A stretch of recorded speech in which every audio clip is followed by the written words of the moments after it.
to start by telling me a little bit about how you're feeling right now? Everybody feels horrible.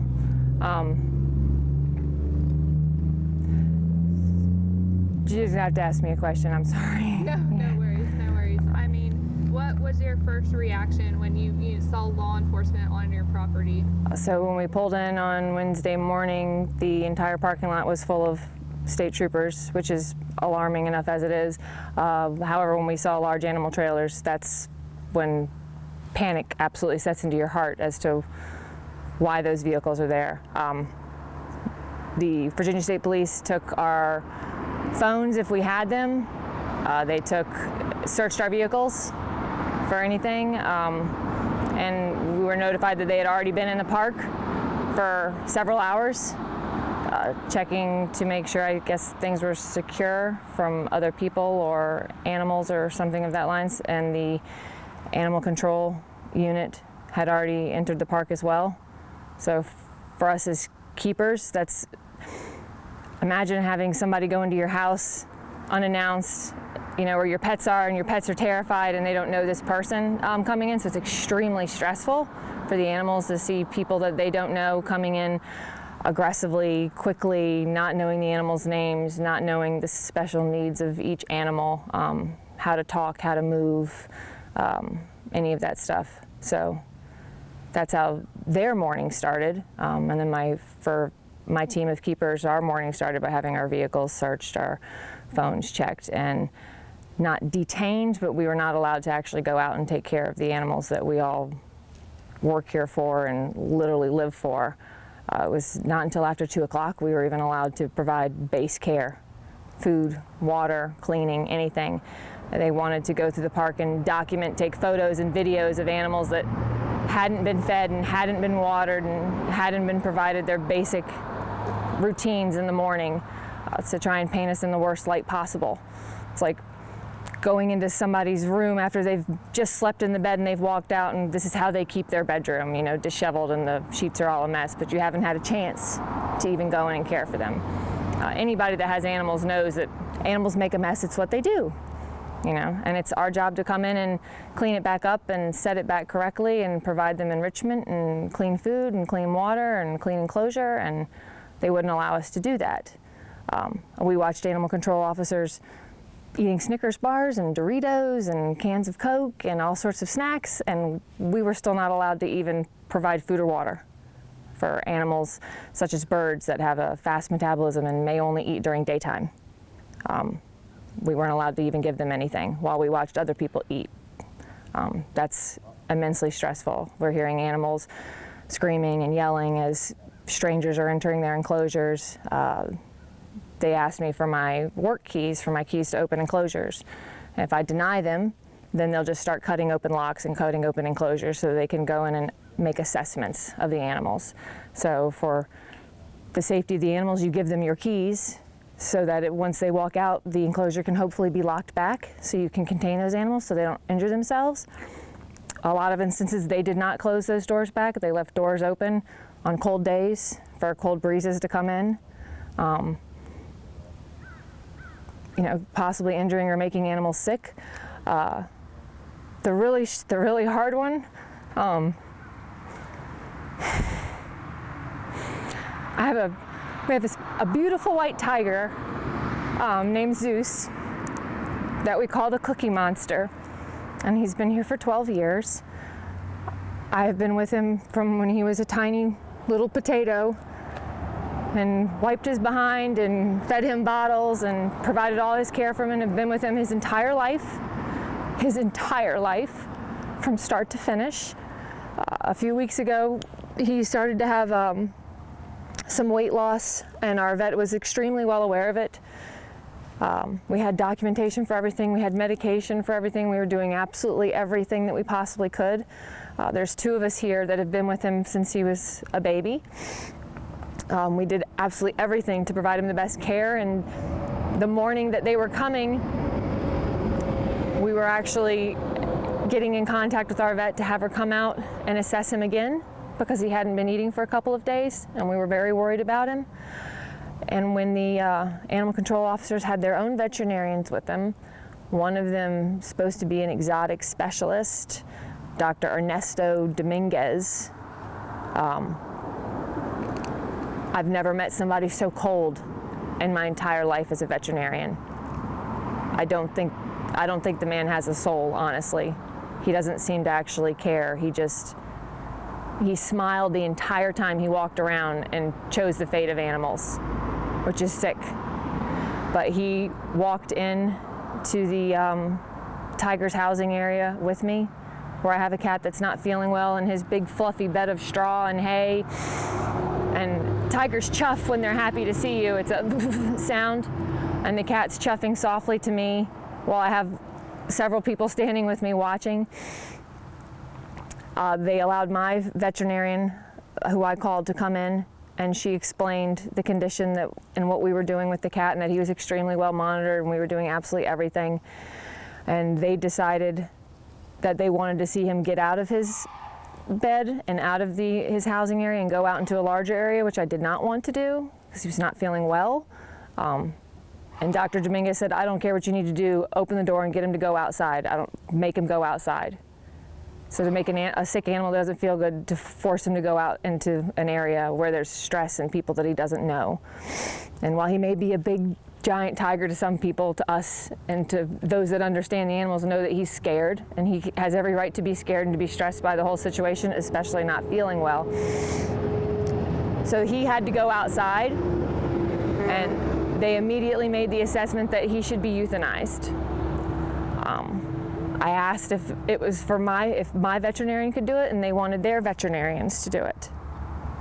I begged if I could please at least be present for that, because I have been with him his whole life, and I think it is only fair that the kindest thing that you could give him would be to let him know somebody as he takes his final breaths. The veterinarian that came from the sanctuary agreed to allow that, but that they would be performing any sedation injections or any of that stuff themselves. So normally with our veterinarian, I would be allowed to give the hand injection to sedate the animal, because I can do it calmly by hand and it's not a negative thing. The cat will just sit there and I can just keep talking to him and telling him it's okay. But they were insistent that their vet do it. So she was not able to do it by hand, so she had to use what they call a pulse syringe, which is a needle on the end of a large stick. I was really hoping, because of where she was coming from, that she might have a little better practice at it. She was not able to do it successfully the first time, or the second time, or the third time, or the fourth time. So she jabbed him repetitively. So as soon as you get jabbed by a stranger, the cat is freaking out, and he's jumping out of his bed, because he had come back into his bed for comfort. And he's looking to me, and I'm trying to provide him as much comfort as I can and telling him that it's okay when I know that it's not okay. And he wouldn't come near me. He went and sat over by his den door, so I had to go outside into his enclosure and try and distract him and talk to him so that she could sneak a stick up behind him and jab him again.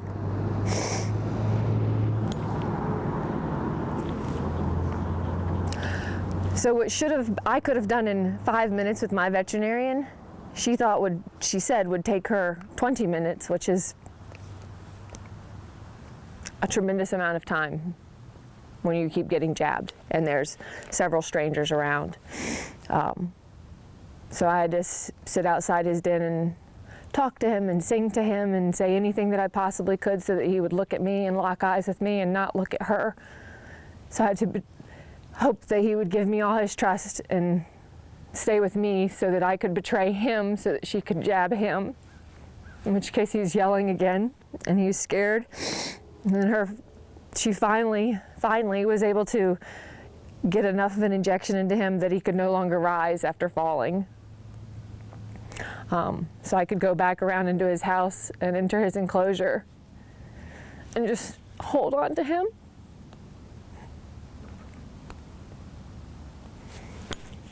As he started to try and vomit,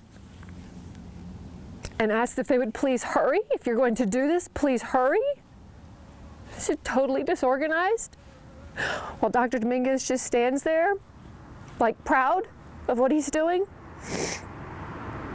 So then the other attendants came in, and I held him, and I stroked his head, and I kissed his nose and held his paws while they took the very last breath that he'll ever have. While the cat may have had issues and he was sick, our vet was dealing with it, and we had very strong record of what was going on. We were giving him excellent care. But Dr. Dominguez and everybody else there thought it was best that they do it immediately, and they do it at their own hands by complete and total strangers. And then the plan was to bury him at the park, out in the yard where he loved to play ever since he was a little baby, but we weren't allowed to do that. So instead I had to watch them take him out in a bag and stick him in the back of a trailer and haul him off to wherever they chose, with no chance of ever having him return to me to bury him where he should be. So he was a wonderful, wonderful cat. He did not deserve what was done to him. He did not deserve that at all. I have one tiger remaining. She's 18 years old. She had to have all those strangers around her assessing her whether or not her life was valuable or not because of her age. Thankfully, they decided that I guess maybe she just wasn't worth their time. I don't know. But they left her alone. I don't know that in the future she'll be left alone, but for now she is at this moment. And that's just what they did to one animal. That's just one. Did they give you any reasoning for why they came in the first place? They had a search warrant that had a confidential informant employed here that had supposedly seen, according to him, what he thought was cruelty and abuse and neglect by all keepers and everybody here. I know my team, the team of people that work here are all wonderful. We all do this not to get rich. It's not a high-paying job. We do it because we love it. It's a passion. You don't give blood, sweat, and tears and work in 20-degree weather and pouring down rain and 105-degree weather for the pay on it. You do it because you care for the animals. Officers told all of my team members on Wednesday that you don't have to stay, you can leave, you're free to leave, we're not detaining you. All the keepers stayed because they all wanted to provide care to the animals, which speaks volumes for what they do. But unfortunately, they're going to be, by the state, painted as monsters for simply trying to do their job and doing a wonderful job at it. They're going to be depicted in a poor light, while the animal control officers are going to be depicted as wonderful. We weren't allowed to photograph or video or anything while attempting to take care of the animals when we were finally allowed in. However, they were taking videos and photographs. They didn't want us to take videos or photos because the way that their officers handled animals is absolutely atrocious. We heard animals screaming, unnatural screaming. You know what a dog sounds like when it barks or when a dog cries, you know, because another dog bites it or, you know, if something gets taken away from it. But there are certain sounds that are just completely unnatural, that are alarming. I heard one gibbon just scream. It sounded like absolute agony. Not running because I didn't want to upset the officers, walking over to try and see what might possibly be happening without interfering. I saw a gibbon knocked down to the ground from a high enclosure. They had rebar inside the enclosure. I cannot imagine what for handling this primate, a lesser ape. The gibbon was screaming, was trying to reach through multiple nets. Something did not go the way they wanted it because they were all yelling at each other to run, to people get in there and help and this and that, and then put a gibbon, which is a long-armed animal, into a wire kennel crate, like you would put your puppy into for holding for a moment, which is an extreme risk. This primate could stick his arms through and break his arms. I'm not sure that he didn't already have an arm broken by the scream that I heard from him. The kennel's not secure. It's a completely improper way to have captured the animal, completely improper way to transport the animal. everything about it was completely wrong. I don't know where the professionalism was, because it certainly wasn't with them, but apparently we were the ones that were under scrutiny. We had animals, when we finally were able to care for them, the animals just flat out refused to eat. They were just stressed, causing animals to start getting diarrhea, just standing over in corners, animals just running, just pacing walls. Yesterday, those animals had the same thing again. We had several animals not want to eat for days. We're hoping today that things will slowly start to return to normal for some of them, but for some animals it is impossible.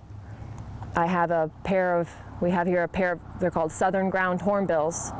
They're a multiple hornbill species. They're the largest. They are carnivores. They eat mice and all kinds of rodents and bugs and snakes and tortoises and stuff like that over in Africa.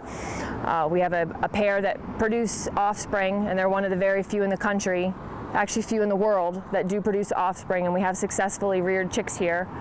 And that pair has been together for over 30 years. They mate for life. They were imported out of Africa back in, I think, the 80s as youngsters, and have always been together. They are extremely bonded and very intelligent. They still breed on Africa time, so as November, December rolls around, they go into their breeding season, and for them that means the hen goes into a nest box, and that's where she stays, and she does not leave that nest box while she sits on an egg, and her male cares for her. So he takes food and he feeds her. She does not leave. She stays on that egg to ensure the survival of that egg. All of my team was standing in the building yesterday when we watched Dr. Dominguez come in and say, I'm coming in to get the bird. And he said, singular bird. He went back into their enclosure. All of the keepers on my team started tears welling in their eyes as we all stand there. And I said, he's going to growl. And then you heard the bird growl. He was sitting outside of the nest box trying to defend his hen, his wife, his life partner, his everything. You heard him growl in defense of her, and then it went quiet, and then Dr. Dominguez was carrying him out by hand, holding his beak closed, and it was complete silence. So essentially, for those that understand what happened, is his hen, his life partner, was sitting on an egg in a box, and she stayed completely quiet to save her egg with her baby. And that male gave up his life so that she could live, so that she could hopefully care for that baby. But she won't leave that box. And there's no male, there's no husband to feed her. So this morning when I went in, she's just sitting there motionless on her egg, with no hornbill male to take care of her. You can't just give her another. They've had decades of history together as a pair, as a partner, as a couple. And now he's gone. And they're intelligent, so she doesn't understand what happened. She just knows that somebody came in and took him away from her. And all he knows is that he would die for her, and he will die for her, because I seriously doubt they have any idea how to care for him. And the stress that they will put him through will likely kill him. It'd be like having a couple that have been together their entire lives, and one of them is bedbound, and somebody to come in and take the other person away. And now that person that is bedbound has nobody to care for them. They have no way to get food. They have no way to care for themselves. And so they will just die waiting for that person, for their person to return. But her person will never return. Her love will never come back to her. He will die. So all that we can do is try and be the other hornbill for her. So I try to provide her food, but she doesn't want it from me because I'm not him. And that to me is absolute animal cruelty. That is wrong on every single account. If he did not take that hen because he was too ignorant to look inside the nest box, then you clearly don't know the species that you're taking, and so you clearly do not know how to care for it.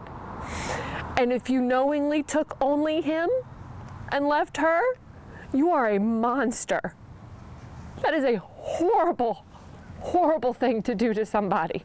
to anything to rip away their partner of that many decades is just absolutely atrocious. So either way, for whatever reason they could possibly state to take him, whether you didn't know she was there or you did, that is wrong, because you don't know what you're doing, and you've now broken a decades-long bond. And again, that's just one other animal. For them, it's just one more on a list of dozens. The special agent that was helping with us with the state police, who was absolutely wonderful to deal with, the state police were extremely polite and very respectful this entire time. They were given a list by animal control, and that list had 91 animals on it. That is the list that they gave to the agent. That list was wrong, they lied. They took several other animals and did not even tell him, which what they did felt highly illegal, but that is a whole other level. They said they didn't take certain species, and they did. They wiped out entire buildings. There didn't seem to be any rhyme or reason as to why they took certain ones to go and do an enclosure with multiple llamas and to just pick one. When our team tried to figure out why would they choose this one, and they said, well, it was the nicest one. She was the sweetest one. She was bottle raised, and she would come right up to you and try and, nibble on your ear or sniff your hand. So she was the easiest to catch. Why choose that? Why choose a 30-year-old little miniature donkey that everybody loved and had a special diet? He had to have his little cheekies cleaned out every day because his food would build up on the sides. So every morning he got his Triple Crown Senior soaked and was put in a separate area to eat it. And when he was done eating it, he could push open the door and go back out with his friends. But they took him. He was perfectly healthy. There was nothing wrong with him. He was like 30 years old. They took another donkey that there was absolutely no issue with him. He was 22 years old. They selected a single sheep. We couldn't see any reason as to why certain ones were chosen. They would go into a primate area, never bringing any of their own capture equipment. They were going into our buildings and grabbing our nets and our capture items, using our nets, ripping holes into our nets. When we went in and checked our buildings where we normally have things setting, that's stress. That's the mountain lion. She's been ungodly stressed these last couple days. She's extremely bonded to me, and she hears if my voice is stressed, and that's her calling and concern for me.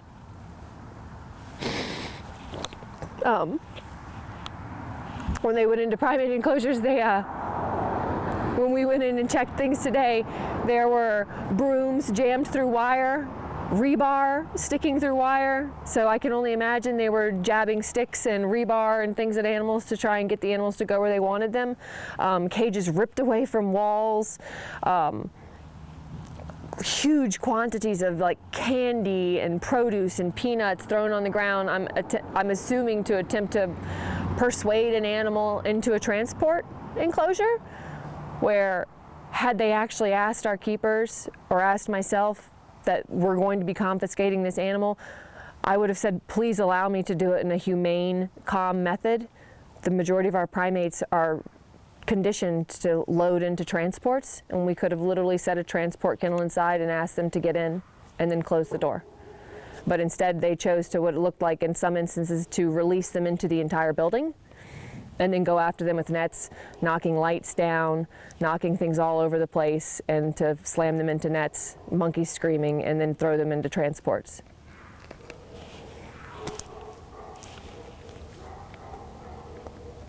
It's okay! Meow meow! It's okay!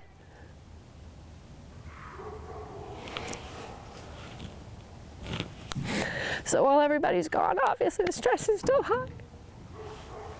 And why are the animals that they did end up seizing, have they told you all what's going to happen, what they're doing with them, or anything like that? We have absolutely no idea. They're seized most likely. Some things are supposed to go to Colorado, to a sanctuary called the Wilds, I believe.